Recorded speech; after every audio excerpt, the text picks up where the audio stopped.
Good morning and welcome to a rather damp day here at Brands Hatch down in Kent for round 4 of the Motorsport News Circuit Rally Championship. We're all so excited to be back after the break at Christmas, and what an entry we have got with a massive variation of cars, with loads of Mark II Escorts to 3 Ferrari 308s all competing at the same event. That does not happen very often. So with the entry list looking so exciting, and this weather is only going to make it more interesting. So it's a really good job that these guys are here for that extra advice. So let's head straight out onto stage for the action with Paul. So it's Chris West leading the event away, and indeed he leads the championship fight coming into this round. Frustratingly for that battle, Josh Davey not here this weekend to continue that fight from Knock Hill, but plenty of others will be trying to keep West honest and at bay here in Kent.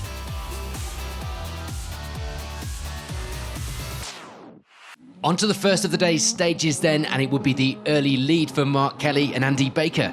The pair hadn't had the best of luck to start the season off, but things seemed to be going very much their way here at round 4.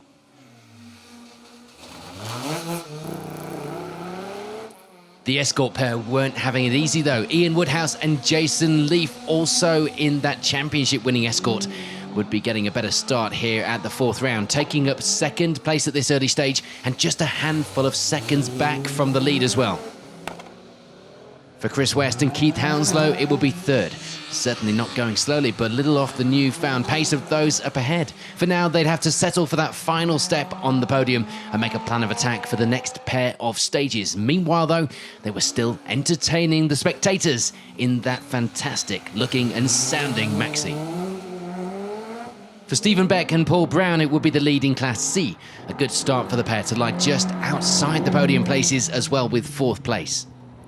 And just behind them in the class and overall results so far were Tim Mewitt and Liz Jordan, 2nd in Class C and 5th place overall for the pair after stage 2. Just 1 second behind them were Lee Jones and Thomas Grogan, themselves in Class 4 and lying 4th in that class at this stage. John Marshall and Scott Crawford would make the long trip down from Scotland to compete this weekend, and it seemed to be worthwhile so far as well, leading the way in Class E. 4-wheel drive not seeming to play much of an advantage this weekend despite the slippery conditions here at Brands Hatch. Tom Blackwood and Gordon Winning would be another of the crews to make the long trip down here. They start the day with 8th place overall, 5th in Class D. And John Stone and Jack Morton weren't managing to keep hold of their 2nd place seeding through the morning stages, but they were still going well. 9th place on the leaderboard, just a few seconds back from Marshall in that class lead.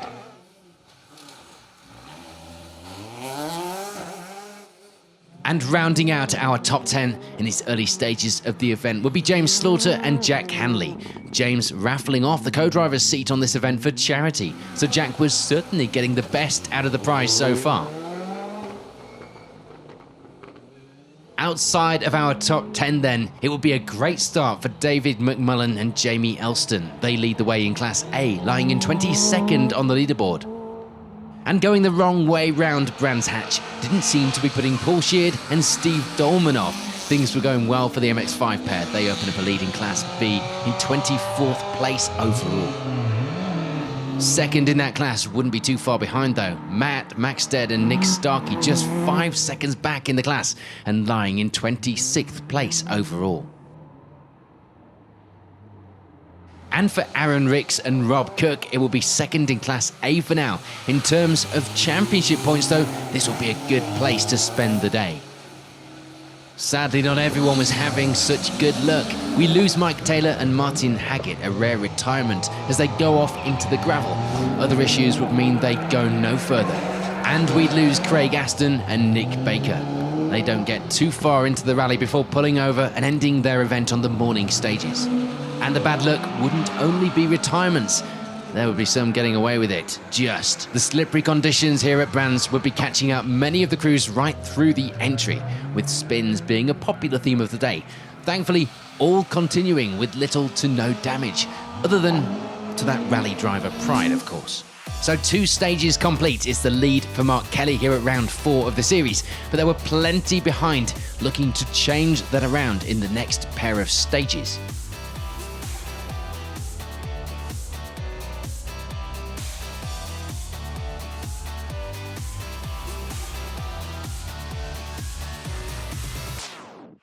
On to the next pair of stages then, and there wouldn't be any change at the top of our leaderboard. Mark Kelly, Andy Baker continuing to lead the way in that Escort, still with a small but healthy lead, despite the car now sporting some damage to the side. You guys are having a great morning. You having fun? We were until that stage. Yeah, I had a bit of an off down there and done some damage to this side. Just going into the 90 left and saw what I thought was a load of oil on the floor, and it just put me off a bit. Missed me braking and clattered into the cone. So we were good until that stage. Hopefully we're still up there and we can push on.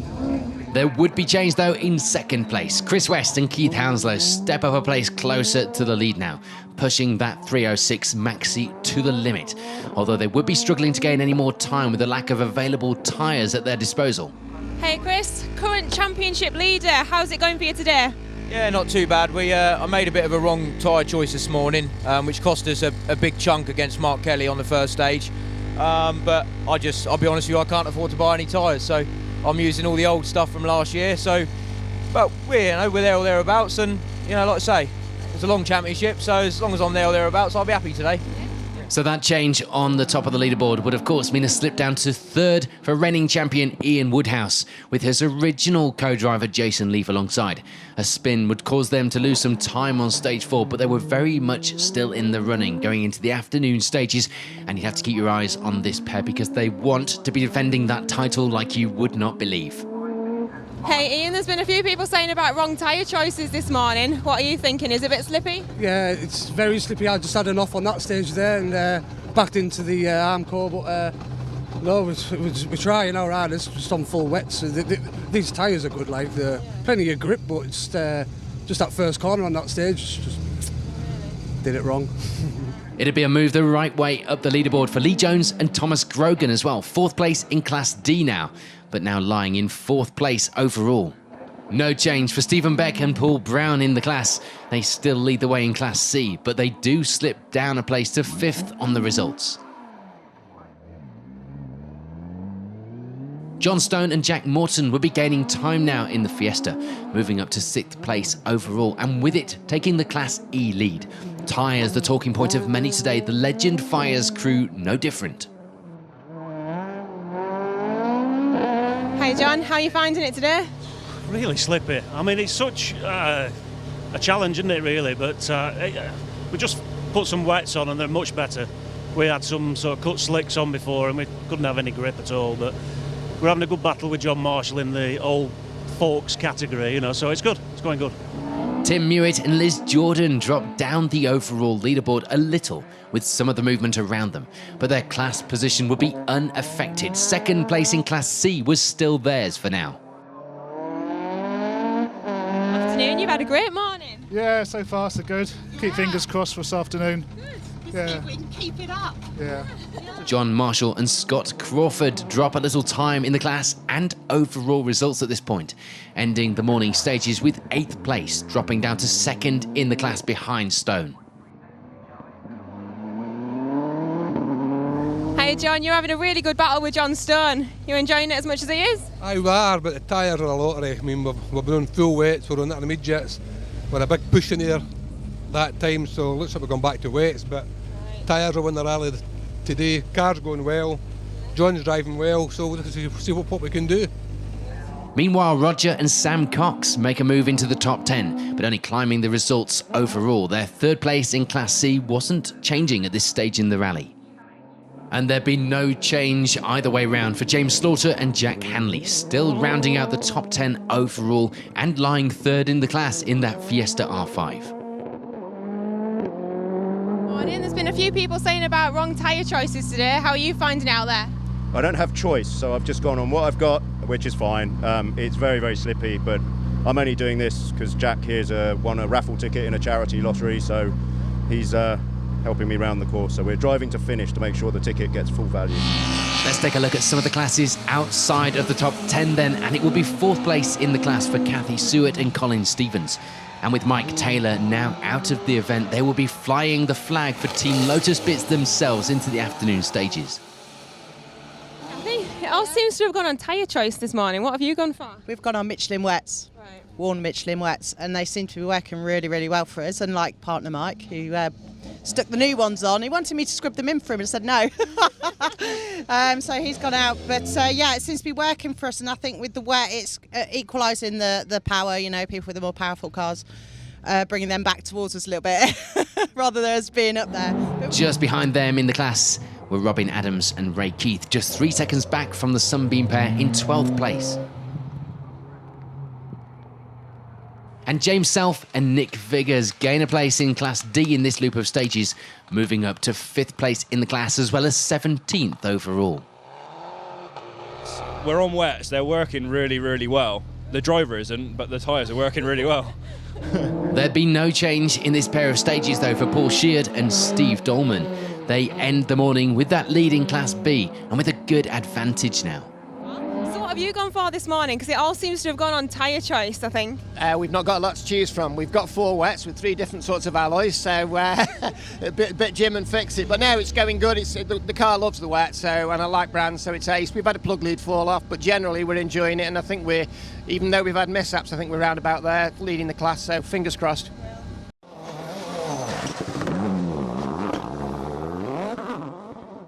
Paul Bale and Loic Ditchburn would slip down a place overall in this pair of stages. It didn't affect their class place though, still lying 4th in Class E for now. David McMullen and Jamie Elston would still be leading the way in Class A as we cross into the second half of the rally. A good advantage in that position would be theirs as well, over a minute of a lead to be exact in that class. And things still very much the same in the class for Ben Smith and Steve McElroy. 5th place in Class E, but gaining some time on the overall leaderboard now. Matt Maxted and Nick Starkey would be going the other way on the overall results, slipping back a bit into 31st, but their 2nd place in Class B was looking safe for now. They would have to keep an eye out though behind, with Chris Platt and Mick Robinson getting close to them on the times in the class and overall. Just 6 seconds separating the pair now. Well, it's a bit slippy, and on the bend there it just went. Right. You know, but luckily it hasn't altered the dimension of the car, so it's handling all right. Yeah. So fingers crossed I don't do it again. Fingers crossed. And indeed, it would be close for that place in the class as well, with Ben and Mike Dawson taking 4th at this stage, and only 13 seconds back from Platt up ahead. No change though for Aaron Ricks and Rob Cook.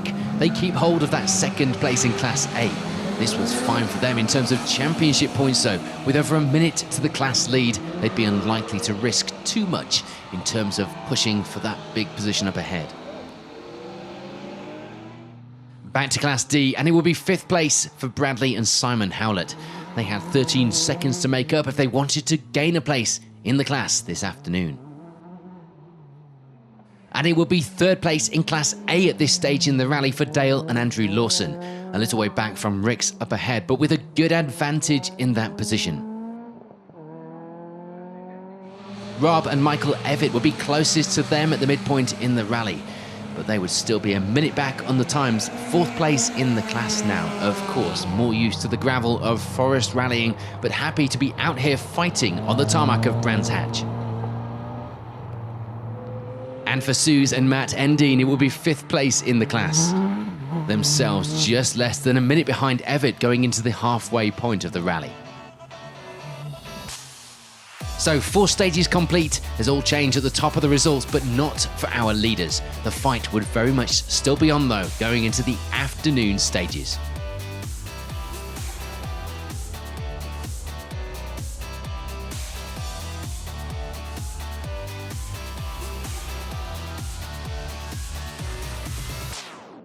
On to the afternoon stages then at Brands Hatch, and sadly we lose Tim Self and Colin Mitchell in dramatic fashion, crashing the Subaru into the pit lane wall. The crew okay, albeit a little sore. We'd also lose Ashley Davies and Declan Deere. Up to the retirement, they've been entertaining the crowds and themselves, clearly having fun out there this weekend. The pair out rallying this weekend in memory of Declan's father Steve Deere and his driver Sean Rayner, who lost their lives in a recent accident. On to those finishers then, and it would be 5th place in Class A for Suze and Matt Endine, managing to hold off any challenge from behind for that position throughout the day.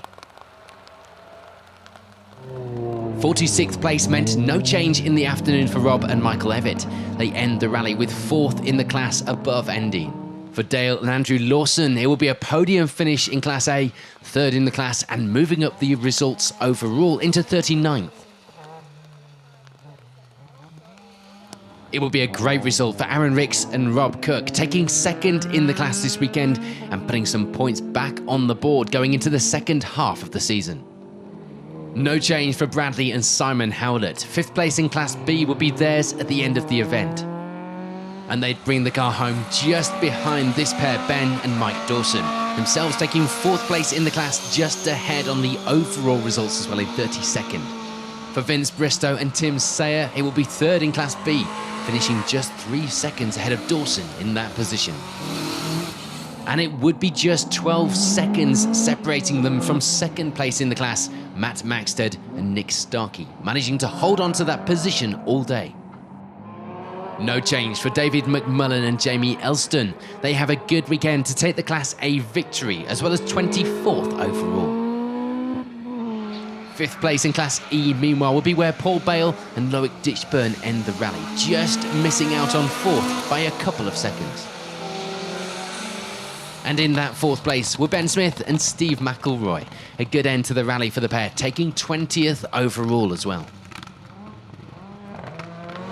No change for Paul Sheard and Steve Dolman, taking the Class B victory. This season certainly going Sheard's way. They were clearly pushing right to the end as well. A good result for the MX-5 pair. And it would be a worthwhile trip down to Brands Hatch for Tom Blackwood and Gordon Winning. They take 5th place in Class D, 16th on the leaderboard. Josh Brown and Jane Edgington climb the results a little into the afternoon stages, making it as far as 12th overall and taking 5th place in Class C with that result. 4th place in that class ahead of Brown were Robin Adams and Ray Keith. A good end to the rally after a consistent day. There'd be no change though for James Slaughter and Jack Hanley. A top 10 finish to end the day and a worthwhile prize for the charity auction winner in that co-driver's seat. It will be a podium finish meanwhile in Class C for Tim Mewitt and Liz Jordan, taking 3rd place in the class and 9th on our leaderboard. Just ahead of them in the class and overall results will be Stephen Beck and Paul Brown, 2nd in the class, 8th place overall, sadly unable to hold on to their earlier top 5 position, but a strong showing for that pace which we hope to see further into the championship. And it will be a good end to the rally for Roger and Sam Cox. The Class C victory will be theirs, ending the event with 7th place overall. For Lee Jones and Thomas Grogan, it will be 6th place. A good finish to the rally, taking 4th in Class D. John Marshall and Scott Crawford would have to settle for 2nd place in Class E this weekend. The times were close, missing out on victory by just 7 seconds. And taking that victory would be John Stone and Jack Morton. Another northern pairing with a strong showing here at Brands Hatch, keeping hold of that place in the afternoon stages, also taking with it 4th place overall. Frustratingly for them, there'd be no recovering from the earlier spin for Ian Woodhouse and Jason Leaf. 3rd place overall would be a result at the end of the day to be proud of, and it was a good one for the championship defence, of course, as well. And for Chris West and Keith Hounslow, it will be a hard-fought 2nd place this weekend. Not the victory they'd wanted, but given the conditions and the tyres available to them, it was certainly a well-deserved result and a good haul of points towards that title. But taking victory at round 4 would be Mark Kelly and Andy Baker. Not forgetting, of course, these were Sam's tips at the beginning of the season. There'll be no living with her now. Their luck improving after the winter break, taking their first victory and one that they'd hope will get their championship fight back on track.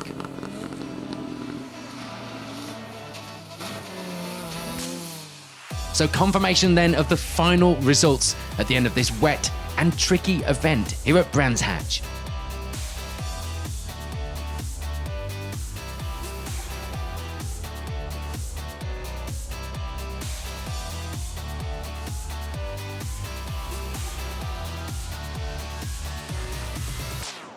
Massive congratulations, guys. I'm so excited for you. Your first championship win. How was it out there? Oh, what a day. Loved it here. I mean, the stages were fantastic, plenty of variety, and I'm just delighted to get it over the line. After off on stage 4, I'm thinking I've given it back, but no, just delighted to bring it home, and yeah, made up with the first swim. Well, and what about you, Andy, from the other side of the car? Your first win of this championship? Yeah, brilliant. Absolutely cracking day. Absolutely, he drove the pants off it to first play to him. I worked keeping him under control.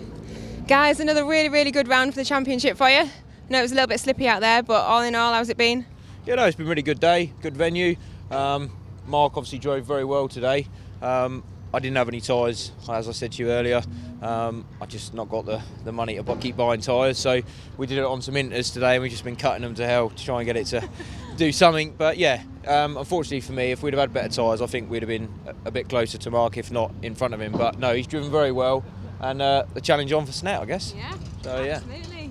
What about yourself, Keith? Yeah, it was a good day, good day. It was very close between the three of us come the end. Shame they had to cancel a couple of stages, but yeah, it's a good result for us. We'll take that forward and go from there. The third overall, what a day it has been. Another great round for the championship.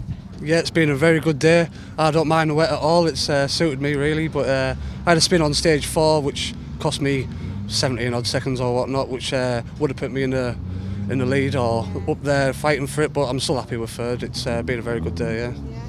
Well, and what about yourself, Jason? Enjoyed it. It's been great. Cars worked really well. Tyres have been fantastic. So yeah, it's been a thoroughly good day. Never done Brands before, so really enjoyed it. Well, what a day it has been here yet again for round 4 of the Motorsport News Circuit Rally Championship. It's been soggy, but it has just made for more entertainment. And a massive well done to Mark and Andy on their first win of the season. Join us for round 5 at Snetterton on the 18th of February. We will be there doing all the live streaming throughout the day to bring you some more really exciting action from this championship.